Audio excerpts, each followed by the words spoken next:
Hello champions and future champions, hello ChessMood family.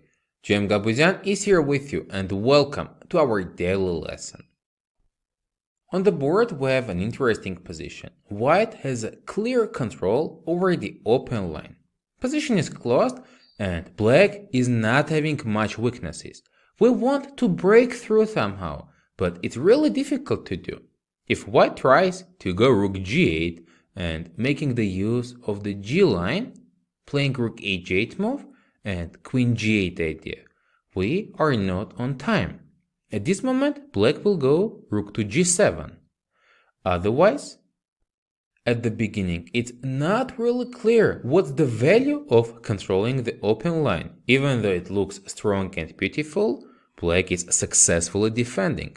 So what we're going to do is my question.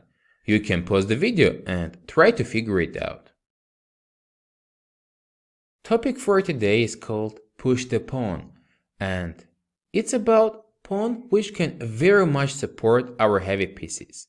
White at this moment goes h4, and here is the idea, playing h5, h6, and going for rook g7. This will be a very dangerous square supported by the pawn. And that is as well a very strong idea, trying to break through opponent's defense. If black tries to go h5 and prevent pawn advancement, it's very much weakening square on g6. Now white can go already rook g8 move, and idea is to locate our queen on g6. From this square, queen will be attacking pawns on f6 and h5. That's why here black goes rook h7 and trying to face queen g6 with queen f7 moves. This also has the downside. Now we're on time to take, and after rook takes, white's winning the pawn with rook h8 move, getting a passed pawn at the edge of the board, which is a great asset. That is the reason after h4, black can't really stop our pawn advancement. On the other hand, black is too passive, and they're simply not on time to create a counterplay. It happened d5, h5 pawn takes, and d takes e4. White continues the idea. Black tried to play queen e7 in order to activate the knight, but either way, we are playing h6, and knight d7 is being faced with rook g7 move. Black now cannot take. After pawn takes g7, we are going to promote. Otherwise, rook on the 7th rank is super annoying. There are going to be many hanging pieces, pawns, and a lot of tactical ideas. If black tries to go knight to f8, we have a nice winning idea at this moment. You can pause the video and try to figure it out. Now we can play rook f7, queen takes back, and we're gonna substitute our rook on g7 with our queen. Queen to g7 and white's winning. Now black cannot take, because after capturing with the pawn, we're promoting and winning. Otherwise, after queen g7, black cannot protect everything. They can go queen back to c7, but knight on f8 will be under attack. That is the reason, after rook g7 move, black tried to go knight to c5.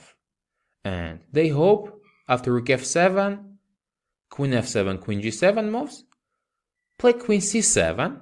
Now we don't want to take, because we will lose our strong asset on g7, and as well, pawn on e4 is under attack. What's the unlucky part for black? That pawn on f6 is hanging as well. And after queen f6, knight e4, white goes back for queen g7. At this moment, black cannot take, because we're gonna take pawn g7, we want to promote. After knight f6, white's gonna capture on e5. Knight g8 and pawn f6 is winning. But otherwise, after queen g7, black's position is lost. If they take knight c3, we take back with the king.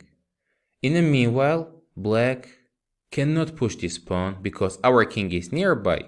Pawn on f5 is the decisive asset, and in this endgame, white is having a winning position.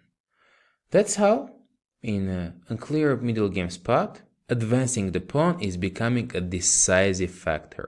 White's advancing, creating a very good square for the heavy pieces and breaking through opponent's defense. As well, you have seen that touching pawn on h7 for black is also not a good option. Very often this pawn will be lost. Let's now go ahead and you will get your homework position.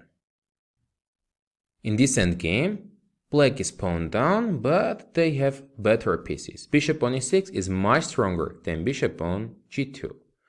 How to play here as black is a question we need to play very active.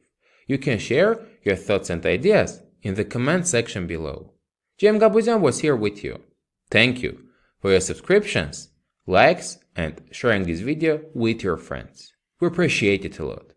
I will see you next time during our next daily lessons.